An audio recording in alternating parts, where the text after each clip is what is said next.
2024 के लोकसभा चुनावों के दौरान विपक्ष एक नैरेटिव सेट करने की कोशिश करता रहा, खासकर उत्तर प्रदेश में, कि चुनावों के बाद मुख्यमंत्री का चेहरा बदल दिया जाएगा। और अब उपचुनावों से ठीक पहले फिर से यही एक नैरेटिव समाजवादी पार्टी के विधायक ने उठाया है। मेरठ से विधायक हैं रफीक अंसारी। उन्होंने इस बात का जिक्र करते हुए कहा है कि वो उपचुनाव जीतें या ना जीतें, लेकिन मुख्यमंत्री को हटना पड़ेगा। मेरे साथ स्टूडियो में मौजूद हैं हमारे वरिष्ठ सहयोगी पुष्कर चौहान। उनसे जानेंगे कि आखिरकार पहले लोकसभा चुनाव, अब यूपी के विधानसभा उपचुनाव में ये जो मुद्दा है, बार बार विपक्ष इस नैरेटिव को सेट क्यों कर रहा है और विधानसभा उपचुनावों पर इसका कितना असर पड़ेगा। पुष्कर जी, रफीक अंसारी का बयान है कि उपचुनावों में जीत मिले ना मिले, लेकिन मुख्यमंत्री को हटना पड़ेगा। देखिए, जब आप ये बात कहते हैं कि 24 से नैरेटिव चुनाव के नतीजे आने के बाद, लोकसभा के बाद ये बनाते रहे, दरअसल सीएम योगी आदित्यनाथ की उत्तर प्रदेश में अगर हम बात करें तो एक यही छवि है कि वो एक बढ़िया लॉ एंड ऑर्डर देते हैं, एक अच्छी सरकार चला रहे हैं। इतिहास रचा है उन्होंने, लगातार दूसरी बार सरकार में आए और वही मुख्यमंत्री रहे, वही चेहरा बने। कांग्रेस के कई मंत्री कोई कार्यकाल नहीं पूरा कर पाता था, वीर बहादुर सिंह हो, एनडी तिवारी हो, कोई हो, ये कर नहीं पाते थे। तो दरअसल अब मैं इस बात पर तो ये कहूंगा कि 2017 में बने थे, 18 के बाद से ही शुरू हो गया था कि योगी को हटा रहे हैं, 150 विधायक अपने ही धरने पे बैठ गए हैं, 100 विधायक मिलते नहीं है। लेकिन ये सब फिर 2022 के चुनाव से पहले ये चला कि नहीं, ये चेहरा नहीं होंगे, फिर से कोई और चेहरा बनाएगा। आप याद कीजिए वो तस्वीर, सीएम योगी के कंधे पे हाथ रखे हैं, राजभवन की, लखनऊ राजभवन की तस्वीर है, और कैप्शन लिख दिया मोदी जी ने, यूपी के लिए योगी ही उपयोगी। लाइन खिंची हुई है। ये दरअसल जब आप अपनी राजनीति नहीं सेट कर पा रहे होते हैं तब ये बन जाता है। खैर, इसमें यहां पर इतनी छोटी बात भी नहीं है कि एक केवल विपक्ष इसको हवा दे रहा है। गाए बगाए आप 4 जून के बाद देखिए ना कि कैसे लगातार केपी मौर्य ने कहानी सेट करनी शुरू की और कहा ये नहीं, इस वजह से आ रहे, इस वजह से आ रहे, फिर सत्ता बढ़ा कि संगठन बढ़ा। तब अब उसको विपक्ष ने हाथों हाथ ले लिया है। दूसरी बात, जो ताजा ये विवाद उठा है, फिर क्यों रफीक अंसारी कह रहे हैं, क्योंकि जब सोमवार को बैठक होती है कैबिनेट की, उसमें डीजीपी चुनने के लिए एक नया कानून बना दिया गया, वो यहीं से बनेगा। और उस पे आपने देखा कि कल किस तरीके से सपा प्रमुख अखिलेश यादव, उन्होंने खुद इस बात को कहा कि जो 2 साल वाला कानून लाए हैं, वो 2 साल पूरे कर पाएंगे या कर पाएंगे कि नहीं। दरअसल हर चीज का राजनीति में 2+2 4 नहीं होता है। वो कभी 1 और 1 11, 2 और 2 22, या 1 1 2 राजनीति में देखा जाता है क्या। और इसमें मैं एक बात कहूंगा कि अब इस समय बीजेपी के लिए, मतलब विपक्ष भी पिच तैयार कर देता है।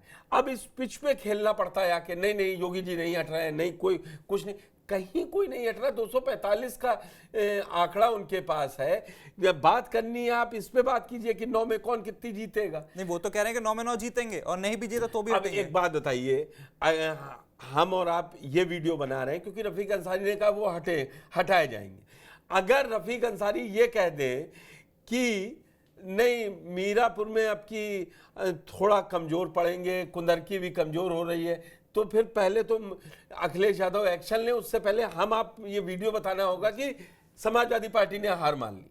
और इस समय रफीक अंसारी की ड्यूटी लगी हुई है मीरापुर में, और मीरापुर चुनाव पर ही बोल रहे थे। उन्होंने सोमेंद्र प्रताप सिंह जो मंत्री हैं, उनके खिलाफ भी बोला कि वो कह रहे हैं उन्हीं ने दंगे करवाए मुजफ्फरनगर के।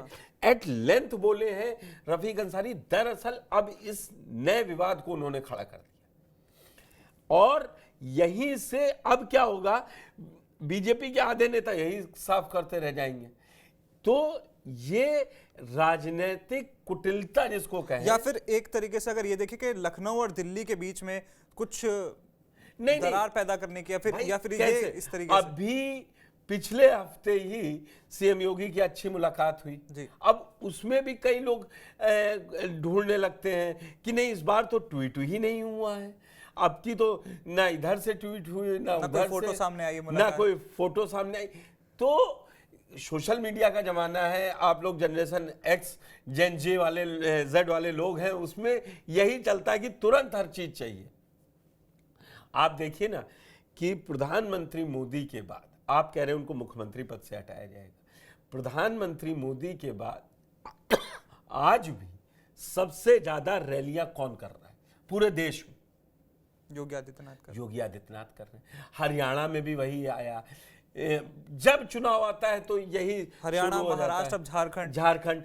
और आप देखिए किस तरीके से अब रोज थोड़ी ना, और सीनियर लेवल पे जो नीचे के लोग होते हैं वो मजे लेने के लिए करते हैं, और जब एक बार जब वो हो जाता है कि हट रहे हैं, ये हो रहा है, और जिस तरीके से लखनऊ से दिल्ली तक मीटिंगें हुई, मुझे ढंग से याद है कोरोना काल के बाद भी जब ये मतलब बीजेपी शासित राज्यों के सब मुख्यमंत्री ज्यादातर हटे। इस बार तो बदले भी गए ना, तो बदले गए थे ना, उसी में भी नाम था। मुझे याद है बीएल संतोष संगठन महामंत्री जो अभी हैं वो थे, आए 28 घंटे की बैठक की थी, मैराथन बैठक हुई, और तय हो गया था अगर कुछ विपक्ष के नेताओं की मानते तो योगी आदित्यनाथ हट गए। मुझे याद है सत्यदेव सिंह प्रदेश अध्यक्ष थे, निकले बाहर, बोले ना योगी हट रहे हैं ना कहीं जा रहे हैं, वही मुख्यमंत्री हैं और आगे उन्हीं के नेतृत्व में। तो लाउड एंड क्लियर रोज ये नहीं तय होता है ना कि कौन हट रहा है कौन नहीं हट रहा है। रफीक अंसारी ये तय करें कि जो मीरापुर में अब वहां समीकरण बन रहे हैं, जब वो जीत के आए थे आरएलडी सीट, तब आधा जाट बटा हुआ भी था बीजेपी के पास। अब की तो उसके पास कोई ऑप्शन ही नहीं है, और आप देख लीजिए कि वहां पर एक तगड़ी फाइट में है। इसीलिए वो जयंत चौधरी पर भी हमला बोल रहे हैं रफीक अंसारी अपने उसी बात में कि जयंत चौधरी ने धोखा दिया है। मुजफ्फरनगर दंगा भी, मतलब जीतना है सीट। मैं आपको ये बताना चाह रहा हूं कि जब नेता तय करता है कि वो अपनी बात करेंगे ना, अपनी अच्छी बात करेंगे ना, वो ये थोड़ी ना कहेंगे कि तब तत्कालीन एसपी और डीएम क्या कह रहा था कि हमें आजम खां के फोन आ रहे थे। अब आजम खां के बारे में कौन बात करेगा? कोई नहीं बात करेगा ना। तो इसलिए ट्रैक्शन मिलता है, जो थोड़ा अपोजिट वोट होता है वो आता है आपके पास कि हाँ क्या ऐसा हो रहा है, क्या जो स्विंग वोट कहते हैं ना जी, कहीं भी जा सकता है, कहीं भी जा सकता है। कहा अरे ये है तो क्या पता उधर चला जाए या इधर चला जाए। बोले अब योगी जी के चेहरे पे क्या देना है, वहां तो बातचीत नहीं खत्म। तो इस तरीके के अपने यूपी भाषा में सुर्रे छोड़े जाते हैं राजनीतिक। बस सुनना छोड़ दिया कि हटाए जा रहे हैं। अरे भाई कोई बात हो तो बताएं कि कैसे हटाए जाएंगे, क्यों हटाए जाएंगे। नहीं, वो तो एक चीज भी कहती है भी और कहते मैं हैं ये कि राजस्थान जीत के वहां का चेहरा बदल दिया। आप इसी नवंबर से पहले आपको याद होगा 20 अक्टूबर के बाद मोहन भागवत जी से उनकी मुलाकात हुई। आप ये देखिए, बटेंगे तो कटेंगे। जब बांग्लादेश में उथल पुथल मची हुई थी, उसके बाद योगी आदित्यनाथ जी ने कहा था, उसके बाद से आरएसएस प्रमुख हों, प्रधानमंत्री हों, सब वही लाइन ले रहे हैं। और आप बता रहे हैं कि वो मुख्यमंत्री। मुझे तो लग रहा है कि रफीक अंसारी से जब काउंटर क्वेश्चन किया गया कि आपको ये कैसे पता चला, तो वो कह रहे हैं वो हवाओं में चर्चाओं में है। वो हवाओं में चर्चाओं में उनके प्रमुख ने ही कल ट्वीट कर दिया था डीजीपी वाले विवाद को लेकर। और कल बाइट भी गाजियाबाद में उन्होंने दी थी, जनता मीडिया से बात करते हुए की बात बोल दी थी उन्होंने कल। तो इसका मतलब यह है कि सिर्फ राजनीतिक कहने की बातें हैं, लेकिन ऐसा कुछ होने और इसका कोई असर भी नहीं पड़ेगा उपचुनाव पर। हाँ, उपचुनाव पे नहीं पड़ना है। ये आपको जनता में बोल रहे हैं, आप इंटरव्यू दे रहे हैं, चुनाव चल रहा है, आप देख रहे हैं, भाषाएं कहीं भी चेंज हो जाती हैं। जब चुनावी भाषणबाजी होती है तो उसमें तो बहुत वादे होते हैं, बहुत बड़े आरोप लगते हैं, उसको कौन सिद्ध करने जा रहा है?